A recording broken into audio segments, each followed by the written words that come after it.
retourne ici. Je me log. Si on met notre curseur, par exemple, sur plancher, système. Si on met notre curseur, par exemple, sur la consigne ici, on voit littéralement le nom du contrôleur. Alors, N5 UTAN VR, c'est le nom du contrôleur. Il est aussi identifié par un chiffre ou par son nom. On peut le retrouver dans les deux cas. Et on parle de l'entrée, c'est l'entrée qu'on parlait, mode, vol, retour, UTA, VR. Alors c'est comme ça qu'on se retrouve avec les entrées et les sorties. Pour identifier vers quel panneau il sera, ce que tu peux faire, c'est à partir du point ici, tu peux remonter. Tu peux remonter vers l'architecture. Aller chercher ton 4, on avait dit 4005. 5004, pardon. 5004. L'identifié est là. 5004 est dans le panneau PCL04. C'est pour Puis c'est l'expansion .1, comme on dit. Alors ça, c'est en haut, ça serait typiquement en haut de mémoire, c'est tes sorties, en bas, c'est tes entrées. Alors si on va lire ici, par exemple, 1, 2, 3, si on tomberait sur là, ici, là, disons, plus ou moins, là, ça serait UO3 qui serait écrit ici. Ça serait la sortie pour ce volet-là. Puis, par exemple, ici, là, c'est 59,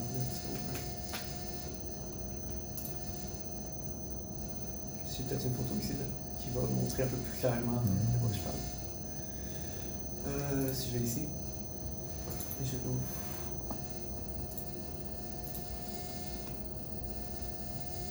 On voit un peu mal ici, mais exemple ici, tu vois, ça serait UI4, UI3, UI5. Alors c'est vraiment, ça serait écrit par exemple UO 1, 2, 3 ici, par exemple.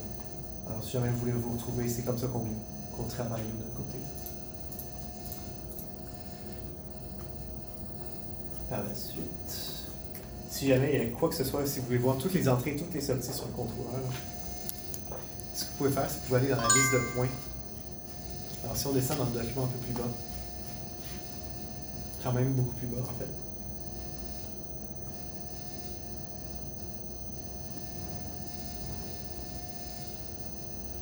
Et voilà. Ça, c'est la liste de tous les points qui sont disponibles sur le contrôleur. Si on va par exemple sur le 5004. Ce 5004, il y a toutes ces sorties-là qui sont configurées dessus et toutes ces entrées-là qui sont configurées dessus. Même chose pour l'expansion .1. Et on se retrouve encore en lisant le chiffre en haut ici, à gauche. Alors on aurait par exemple ici, type de sortie analogique, branché sur UO1, l'adresse logicielle du point, c'est 09. Ça vous concerne un peu moins, disons. Et le nom du point avec une description.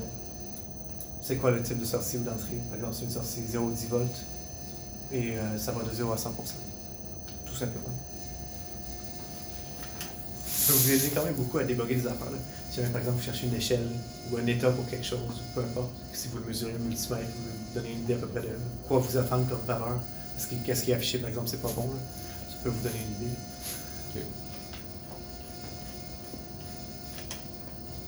Sinon, par la suite, un autre schéma qui est quand même assez important. C'est plus ou moins important, c'est vraiment le détail de raccordement dans les panneaux. Là. Alors, c'est juste décrit. Ça prend panneau par panneau au lieu de prendre toute l'architecture. Puis ça l'expose ici. Là. Je parlais tantôt des borniers avec les portes fusibles. C'est ceux-là ici. Alors ici, il y a un petit indicateur rouge qui livrait si jamais un fusible est sauté ou peu importe, il faut qu'il soit remplacé. OK. Finalement, une autre affaire qui peut vous intéresser, comme il parlait tantôt Maxime, c'est vraiment tout ce qui est positionnement des équipements. Tu auras par exemple toutes les sondes de température, les thermostats dans ce cas-là, toutes les boîtes à volume, ou je pense que ça c'est les serpentins en fait, en rose. En rose, ouais, serpentins de chauffage électrique. Ça. Ouais. Donc, tous ces serpentins de chauffage, ils vont être identifiés avec leur position. Tu as un plan un peu avec tous les locaux et leur numéro là, ici. C'est bon à savoir ça. Tout c'est bon. C'est vraiment utile à savoir. Là. Même chose avec nos panneaux. Nos panneaux sont en rouge typiquement. Les contrôles ici sont en rouge. Tu peux les retrouver ici, etc. Là. Alors tout ce qui est son, filage, contrôleur. Tout ça, c'est comme on a dit, ça va être envoyé à Marius. Marius va nous envoyer des copies. Exact. Parfait.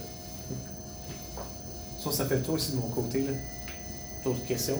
Moi, c'est sûr qu'il va falloir. Parce que, tu sais, quand il parlait de l'update des firmware, Oui. ça a un coût relié à ça. Oui, ça c'est dans le plan de maintenance. Plan de maintenance. Mais ça, il va falloir que je convainque, genre, Marius que ça vaut la peine d'être fait, là, puis tout. En général, comme il disait, c'est... Parce qu'il y a bien des places qui veulent minimiser les coûts, puis sûrement pas, j'imagine, pas payer pour ces affaires-là. Là. Je dirais que, encore, ça reste à voir, mais c'est important les faire là. Surtout, ce qui arrive souvent, c'est avec les logiciels, c'est si tu ajoutes des affaires ou on change des affaires, puis ils ne se parlent plus ensemble après parce qu'ils sont sur des versions différentes. C'est là que ça cause problème souvent. OK. Ou par exemple, comme il parlait un peu, nouvelle mise à jour Windows, puis après il y a des nouvelles mises à jour de protocoles de communication avec toutes comment ça s'appelle? Puis ça, les furteurs, ça. As-tu une idée du coût de si on prenait le service de maintenance avec, tu sais, ce qui parlait de faire un diagnostic, puis nous envoyer après ça. Tout va être décrit vraiment dans notre grille horaire, tous les coûts, tous les frais, tout est décrit là. De mémoire, de même, je m'excuse, je sais pas. Ok. Mais tout est écrit là dans ce document-là. Ok, parfait. Parce que ça peut être intéressant d'avoir le diagnostic de votre part. Ouais. Puis après ça facilite notre travail un peu. Avoir fait justement des appels de service, puis justement des appels de maintenance, tout ça, en toute honnêteté, c'est assez pratique parce que ce qu'on fait, nous, c'est on vient vraiment, on se connecte à distance, ou non, on vient sur place, ça dépend. Souvent, c'est à distance. C'est les deux se font, en fait. Là. Ouais. Puis on vient, puis on passe vraiment un système à la fois. Puis on a comme une liste qui est encore décrite dans nos documents. Là.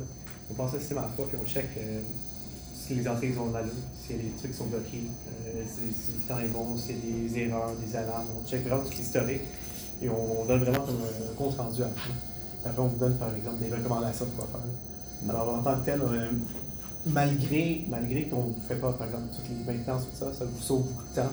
Ouais. Puis beaucoup de temps aussi à l'entrepreneur si c'est pas vous qui faites les travaux, genre, de gosser, chercher, puis comprendre ce qui se passe. Là. Alors, en toute honnêteté, sincèrement, ça vaut la peine. Là. C'est mon avis. Là. Okay. Je checkerai les coûts, puis j'essaierai de voir les différences maintenant sur les services que vous offrez, puis j'en parlerai à Marius. Là. Parce que souvent, si par exemple tu fais venir quelqu'un, j'invente un plombier, parce que ça a des problèmes de quelconque avec une pompe, peu importe, là, il va, surtout s'il ne connaît pas notre système, il va niaiser longtemps. Puis ça risque de coûter cher, juste le temps qu'il trouve le problème. D'un côté, on peut faire comme un premier diagnostic, vraiment transférer ça à vous, donner un rapport, nos recommandations. Après, il peut venir, par exemple, faire les travaux. Okay. Entre autres, là. Exemple. Wow. Si j'avais d'autres questions. Do you have any question?